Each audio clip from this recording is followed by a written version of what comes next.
صل على سيدنا ومولانا محمد اللهم صل على الحمد للہ رب العالمین والصلاة والسلام على سید الانبیاء والمرسلین وعلى آلہ الطیبین الطاہرین واصحابہ الاکرمین اجمعین اما بعد۔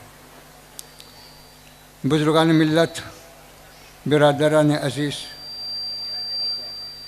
ابھی ہمارے دوست نے جو اعلان کیا کہ خطبہ استقبالیہ پیش کرنا ہے، آپ جانتے ہیں کہ سب رسمی چیزیں ہیں، ایک تہذیب کا ایک جز ہے، لیکن یہ حقیقت آپ پر واضح ہے کہ اس طرح کے جلسے منعقد کرنا اور طلباء کے اندر انعامات اور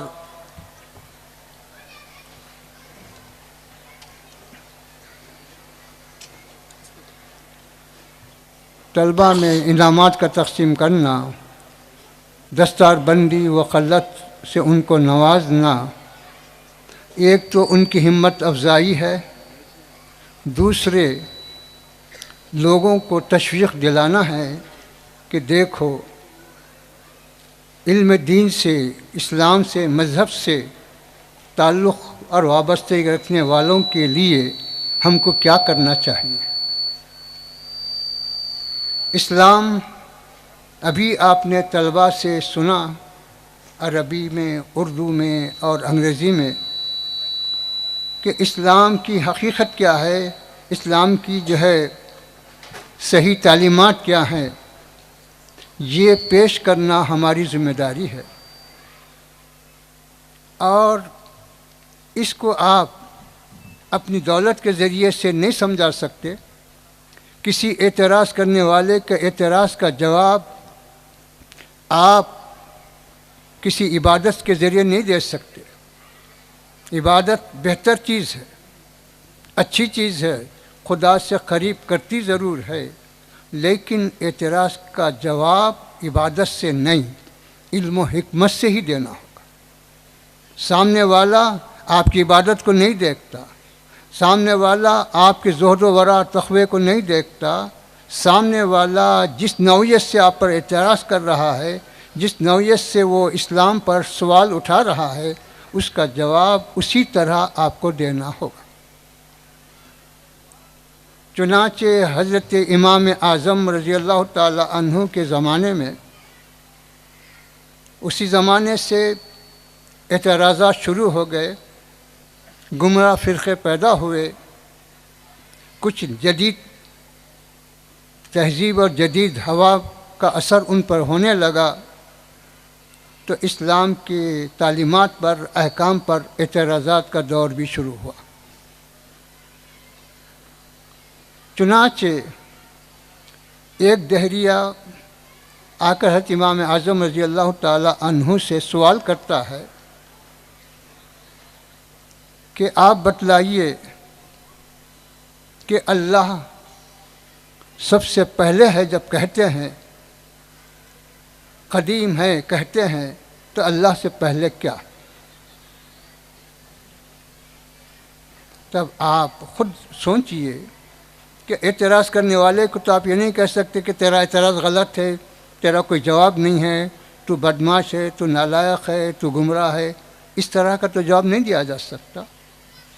جواب تو آپ کو علم کے اعتبار سے، حکمت کے اعتبار سے ہی دینا ہوگا۔ تو آپ نے فرمایا کہ تجھے گنتی آتی ہے؟ تو کہا ہاں گن، تو 1 2 3 4 5 گننا لگا۔ تو پھر اس پر آپ نے سوال اٹھایا کہ تو 1 سے جو شروع کیا، اس سے 1 سے پہلے کیا؟ گنتی جہاں 1 سے شروع کر رہا ہے، تو اس 1 سے پہلے کیا ہے بتا۔ اب وہ عاجز ہوا، کہنے لگا کہ ابتدا یہاں سے ہے۔ تو پھر آپ نے فرمایا تو یہ جو ابتدا تو کر رہا ہے یہ مخلوق ہے، تو بھی مخلوق ہے، جس سے تو ابتدا کر رہا ہے وہ بھی مخلوق ہے، جب مخلوق کی ابتدا سے پہلے کوئی ابتدا نہیں بتا سکتا تو حقیقی خالق واحد کی ابتدا سے پہلے ابتدا کیسے بتا سکتا ہے؟ واحد حقیقی سے پہلے تو پہلے کیا چیز جو پوچھ رہا ہے، تو واحد مجازی کی پہلے نہیں بتا سک رہا تو واحد حقیقی سے پہلے کیسے تو تلاش کر رہا؟ خاموش ہوا۔ پھر اس کے بعد اس نے جو ہے سوال کیا کہ اللہ جب نور ہے تو اس کا رخ کدھر ہے؟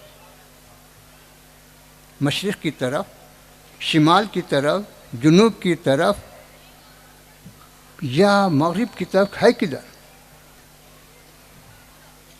تو آپ نے فرمایا کیا تو چراغ دیکھا ہے؟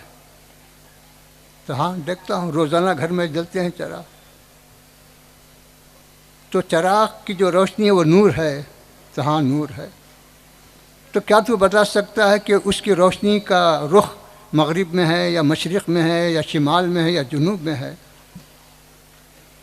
تو کہنے والا کہہ رہا ہے کہ میں تو یہ دیکھ رہا ہوں کہ ہر سو ہے، اس کے روشنی کا رخ مغرب، مشرق، شمال، جنوب میں تو مقید نہیں کیا جا سکتا، چاروں طرف اس کی روشنی ہے، چاروں طرف اس کا نور پھیلا ہوا۔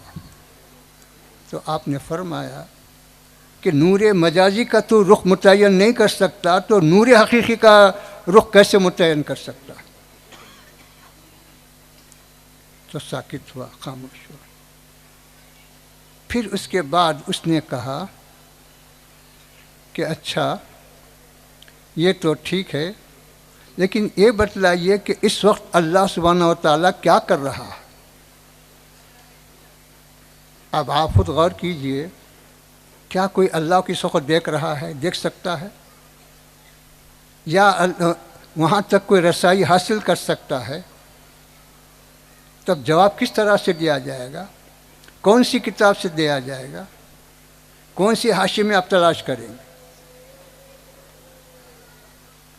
تو حضرت نے فرمایا کہ ہاں ٹھیک ہے، سن، تو سائل ہے اور میں جواب دینے والا ہوں، تو میری حیثیت استاد کی ہے، تیری حیثیت شاگرد کی ہے، تو نیچے اتر، میں اوپر چڑھتا۔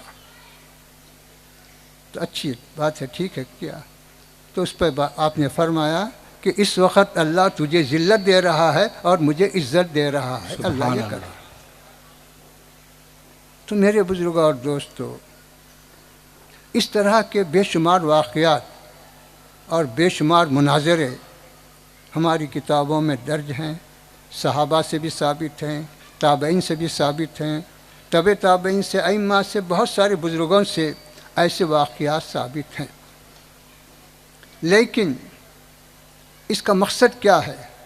اس کا مقصد یہی ہے کہ ہم کو بھی موجودہ دور کے جو چیلنجز ہیں اور جو فتنے ہیں اور جو کچھ اسلام اور مسلمانوں کے خلاف اٹھنے والی آوازیں ہیں، اعتراضات ہیں، اس کے جواب کے لیے ہم کو تیار ہونا ہے۔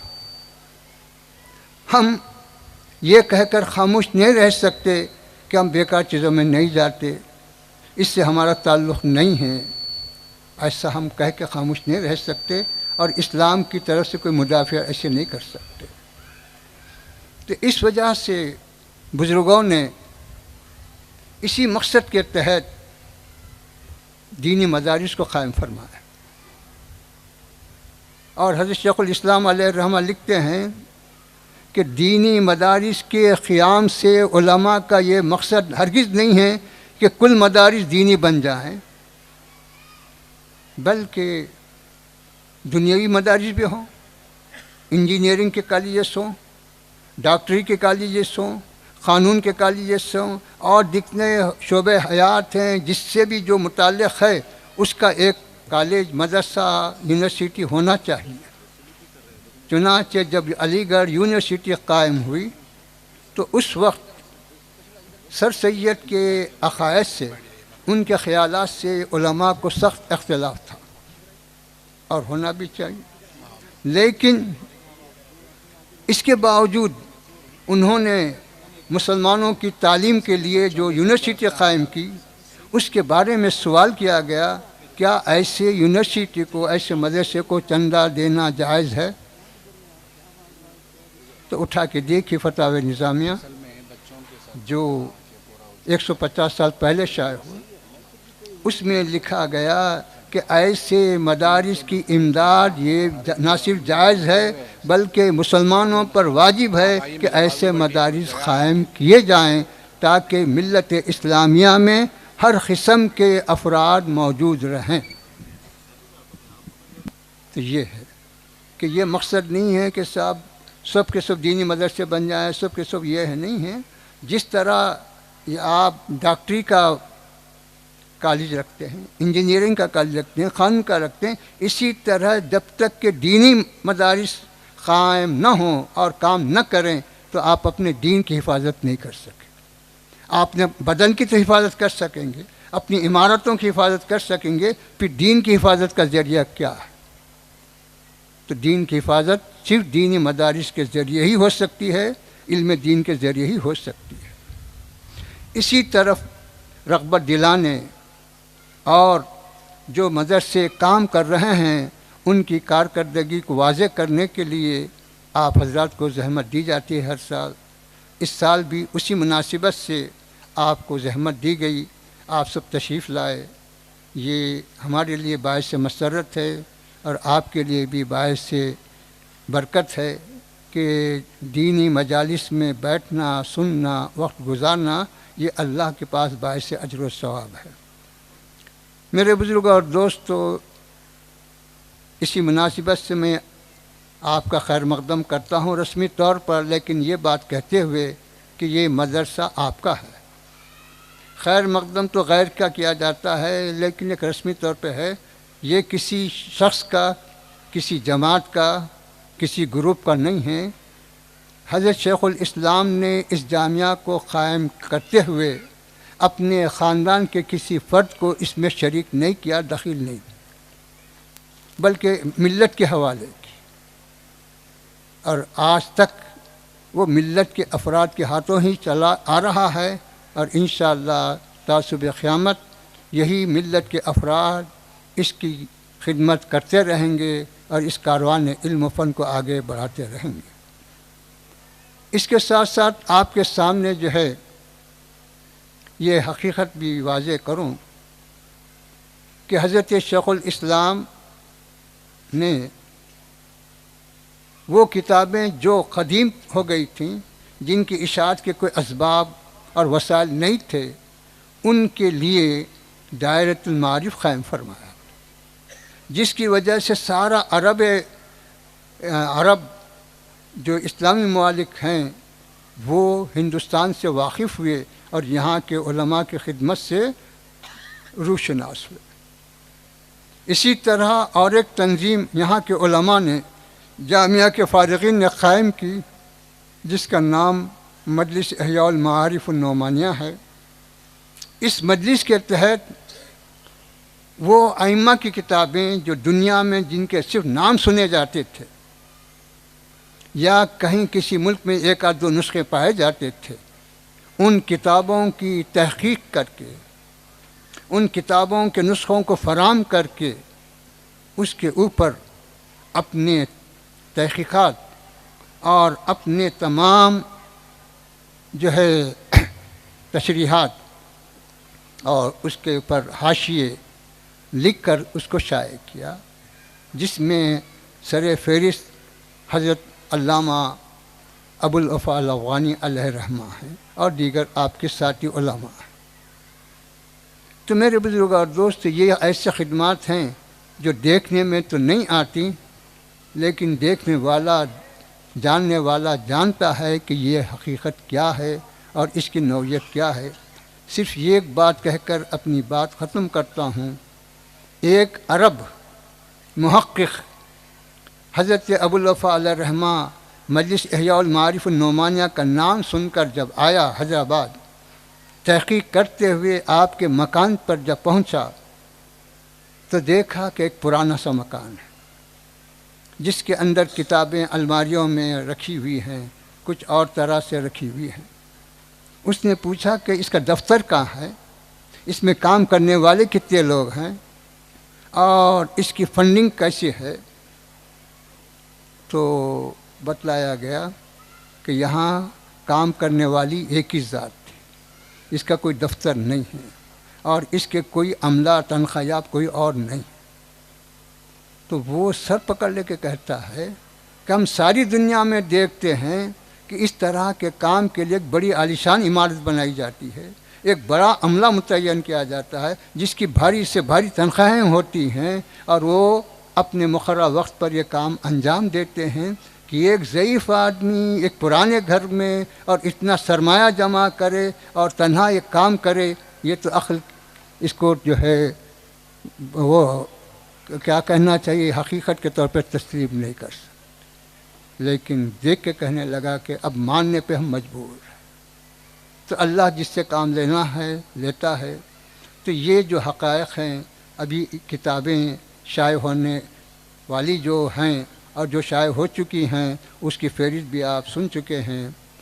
حدیث شریف جو زجاجۃ المصابیح، جس کی وجہ سے حیدرآباد کا نام ہوا، جس کی وجہ سے حضرت ابوالحسنات علیہ الرحمہ کا نام ساری دنیا میں مشہور ہوا، اس کا اردو ترجمہ بھی یہیں کے علماء نے کیا۔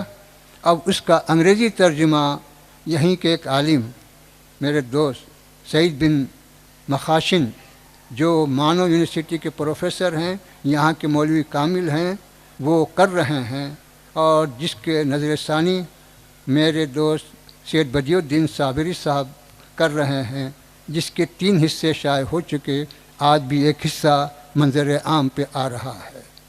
اسی طرح انوار احمدی کا بھی انگریزی ترجمہ آپ کے سامنے آ رہا ہے، کیونکہ ہم 125 سالہ جشن کے موقع پر 10 نکاتی پروگرام بنائے تھے، جس میں سے ایک شعبہ تحقیقات ہے اور مفید اہم کتابوں کا دوسری زبانوں میں ترجمہ، یہ بھی ہمارا ایک مقصد تھا۔ اس مقصد کے تحت یہ کام ہو رہا ہے۔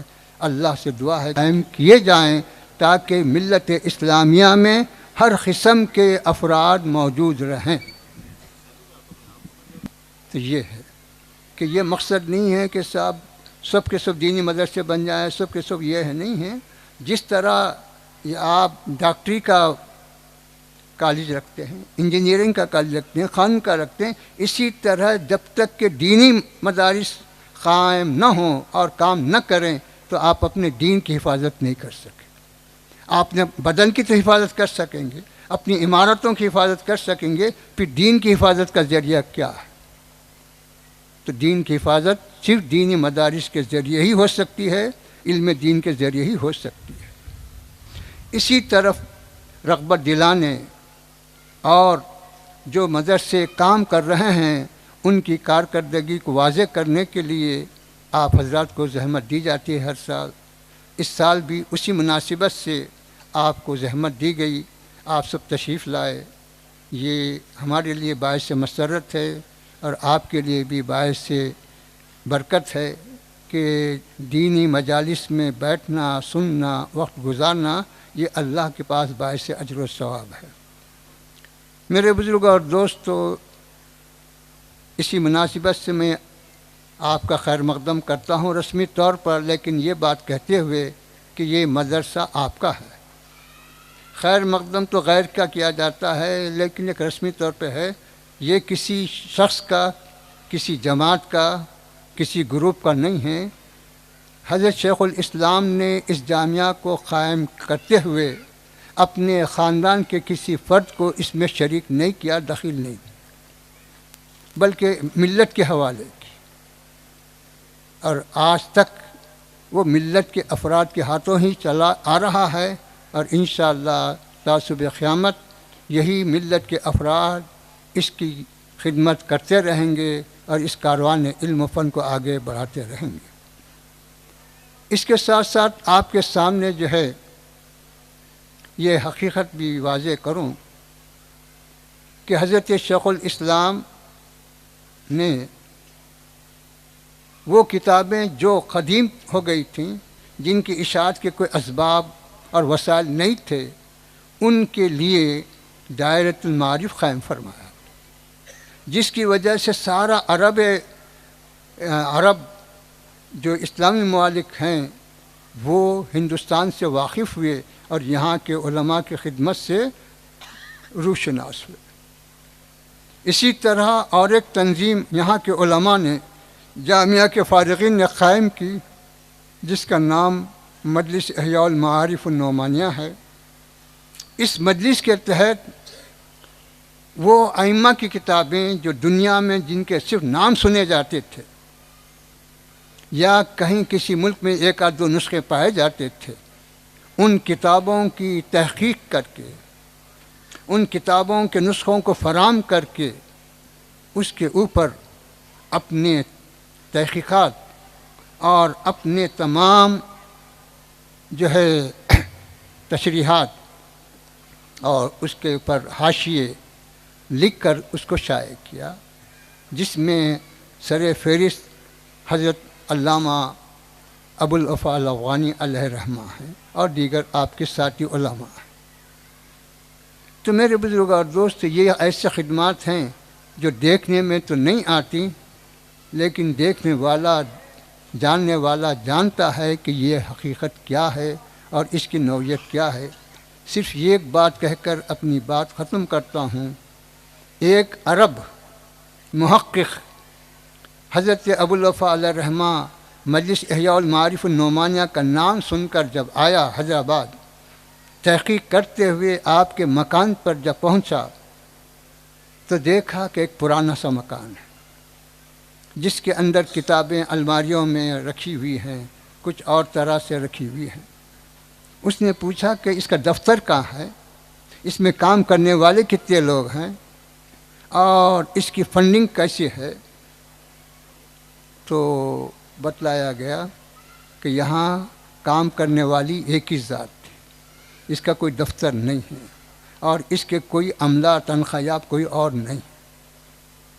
تو وہ سر پکڑ لے کے کہتا ہے کہ ہم ساری دنیا میں دیکھتے ہیں کہ اس طرح کے کام کے لیے ایک بڑی عالیشان عمارت بنائی جاتی ہے، ایک بڑا عملہ متعین کیا جاتا ہے جس کی بھاری سے بھاری تنخواہیں ہوتی ہیں، اور وہ اپنے مقررہ وقت پر یہ کام انجام دیتے ہیں کہ ایک ضعیف آدمی ایک پرانے گھر میں اور اتنا سرمایہ جمع کرے اور تنہا ایک کام کرے، یہ تو عقل اس کو جو ہے وہ کیا کہنا چاہیے، حقیقت کے طور پر تسلیم نہیں کر سکتے۔ لیکن دیکھ کے کہنے لگا کہ اب ماننے پہ ہم مجبور ہیں۔